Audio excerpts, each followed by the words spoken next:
Today in this video we're talking about people who are moving abroad without a job and then having to find a job directly when they are in the country. Always make sure you are doing more than other people because you're competing with people that are actually speaking the language, was born here, understand the codes and everything then, and you're just arriving here, you have no notions of anything, no knowledge of anything, no contact, you're fighting with people who have advanced on you. You need to catch up.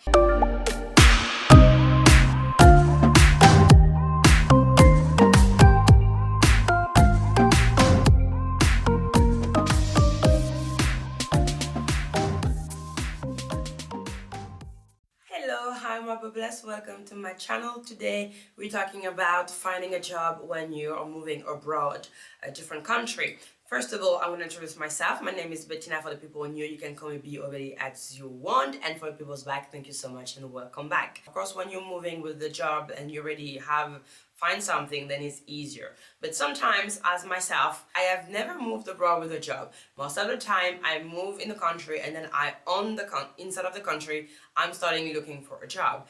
And I'm gonna give you some tips here. I'm gonna help you to do the same if you're in this situation. Of course, if you're not in this situation, those tips will not apply to you, but I will talk to you because I have my boyfriend who most of the time move with a job, and I will be able to talk to you about this situation in another video. But today in this video we're talking about people who are moving abroad without a job and then having to find a job directly when they are in the country.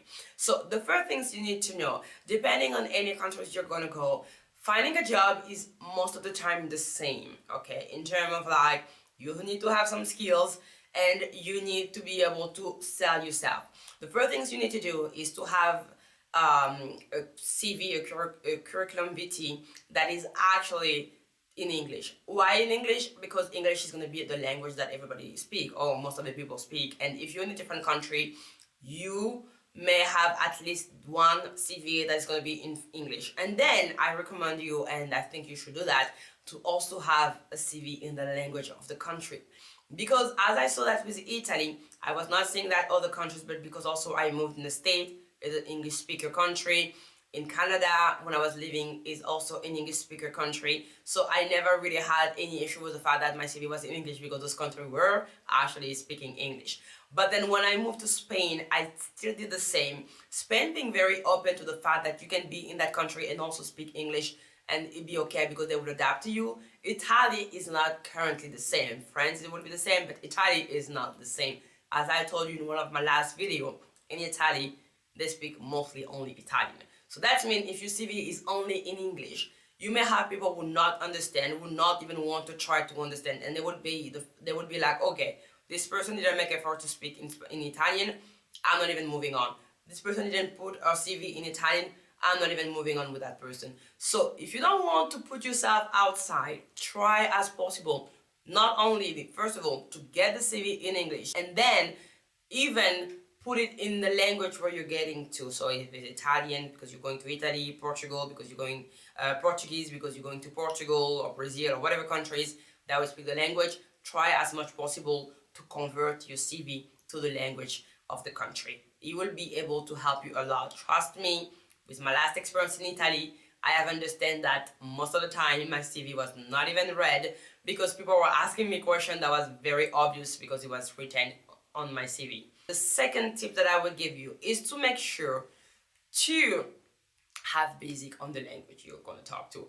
Italy has shown me also the fact that trying to go to the country and not even speaking a little bit of the language is going to be very, very complicated if you haven't moved abroad with a job. If you have moved abroad with a job, then that means most of the time the main language would be English because those companies, they move around internationally, so they will have most of the time English policy.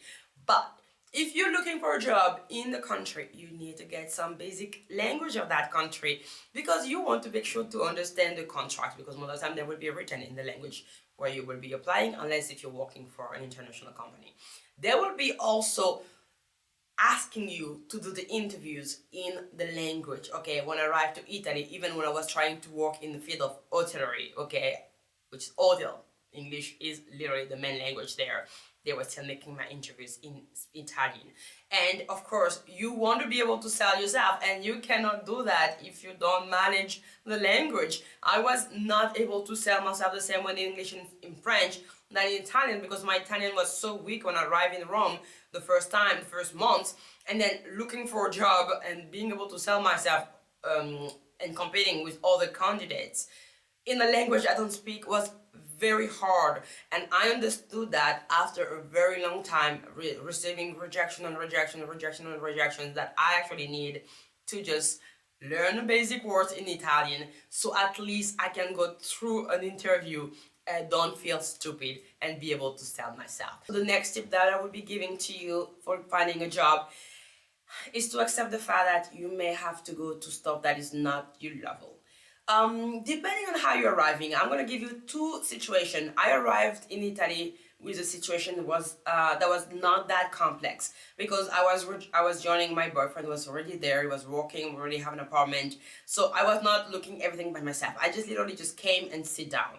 When all the time when I moved, for example, to the state or to Canada, I have to find my own apartment, I have to find my job because I was paying my fees. So on both of those situations, I was having more needs and more expectations, I would say this way, than the other one. Of course, in Rome, since I was not in a situation where I was needed that much stuff, my expectation was higher. So I was expecting a certain position and I was looking for certain things. When in Canada or in the States, when I moved there, I was just by myself.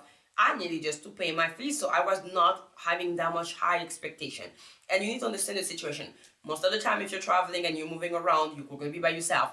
And if you're by yourself, then you need to understand that you will need to find a job. Even if this job is not something that you would have done in your normal country or your native country where you were living, then when you're moving abroad, you need to make sure that you can do those jobs, because those jobs are going to be more easier for you to get. For example, restoration, working in hotels, working as a waiter in the beginning. Then if of course you have a higher position, depending on the country where you're moving into, I will be like telling you, you need still contacts, because if you're working in bigger field or if you're having bigger position, finding a job by yourself in a country where you were not born and you have zero contacts, it's gonna be a little bit complex. Okay, let's be honest, it's gonna be a little bit complex, especially when you're getting in this field of finance and communication and what else, like law. You need contacts. Okay, even medicine, I think, in this field also you will need some contacts. So in the beginning, you just arriving, unless if you have saved enough money to give you the time to actually adapt to the country and look having the time to look for a job. If you have made that, you should have made that, by the way, it's not even an option, it has to be done.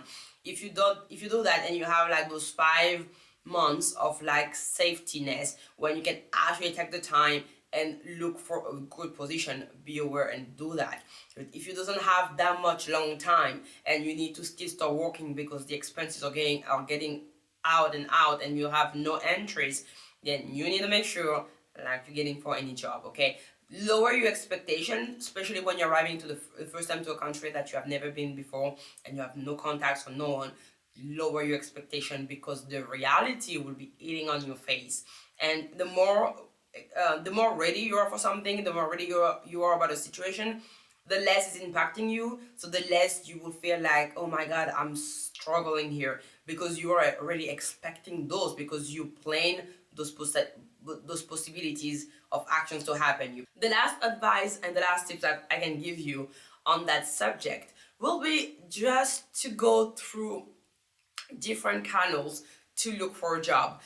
You will have internet, of course, but I recommend you all the time to try to present yourself in front of the person. It will just show more motivation, because internet now, and unfortunately, when you're in a country that you're not coming from, again, depending on your field, sometimes in some fields it's more appreciated the fact that someone is coming from outside, but other fields that will try to put the locals people on top of you. So you want to make sure like you're competing with fairness. So try as much as possible to go and look for those jobs by yourself on the ground. So if you're looking for hotels, go to the hotels, search on the internet those hotels that are hiring, and then put them on your paper.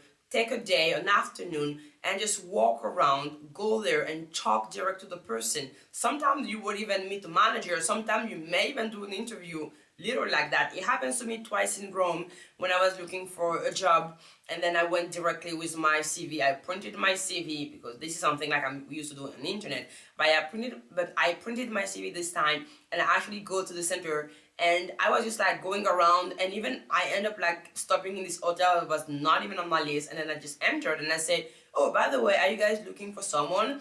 And I was speaking in Italian, of course.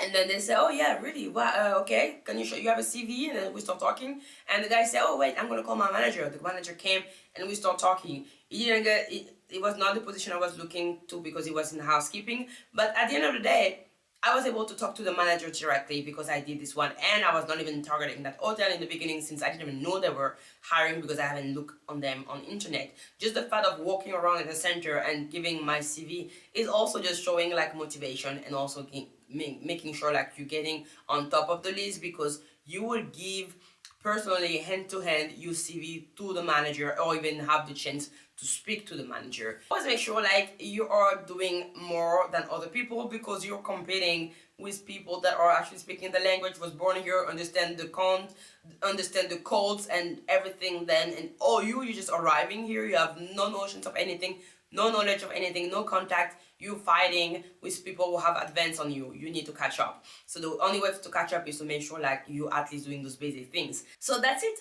for me for this video. I hope those tips will help you. Those are my little tips to help you grow and travel and be more independent as possible. I love moving abroad. I love living in different countries. This is what drives me and make me better and make me happier in my life. So if I can share those tips with you, it will be with my pleasure. Of course, there's countries where I know it's going to be easy to find a job. For example, France, I know the system very well. So you can see that depending on your knowledge is not the same. So as much as possible, when you feel uncomfortable in the country, or not uncomfortable, but the fact that you don't know that much and you just new here, try as much as possible to understand that system.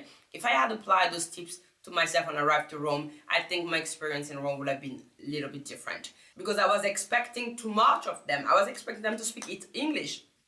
I was expecting them to be able to meet me on my criteria. Okay, you guys don't speak my native language, which is French. I'm not speaking that much your native language, which is Italian. Let's both meet in the middle. And I understand like, no, they don't give a shit about that. They want you to speak Italian because they're not meeting you in the middle. And if I knew that, I would have been able to sell more myself in interviews the same way I'm doing that in French and English, and my situation would have been, I think, a little bit better.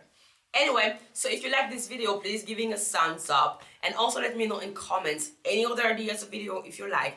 Let me give me your feedback on anything that is happening here, even if it's constructive comments, because as always, I need to grow and I need to improve myself. We are starting from scratch this channel, and we want it to become important and big. So the more I'm getting from you, the more feedback you guys are giving me, the more improve I can have, the more amelioration I can do. So please be free and let me know some feedbacks. Give me some feedbacks regarding anything that's happening, the way I'm editing my video, the way I'm talking, if I'm talking too fast, if I have issues with the language, if you don't understand sometimes what I'm saying, just let me know. Again, English is not my native language. It's one of the languages that I learned and I'm speaking currently, but I can always improve. As everything else in life, there is no limit. You always improve every day until your last breath. So this is it for me. Thank you so much. Don't forget to subscribe. You guys are watching me but not subscribing enough. So please hit that button and subscribe to my channel. It will make me happy, and then it will help me also to grow that channel, which is one of the goals that we have in 2025. I will see you on the next video. You guys take care. Bye, my populace.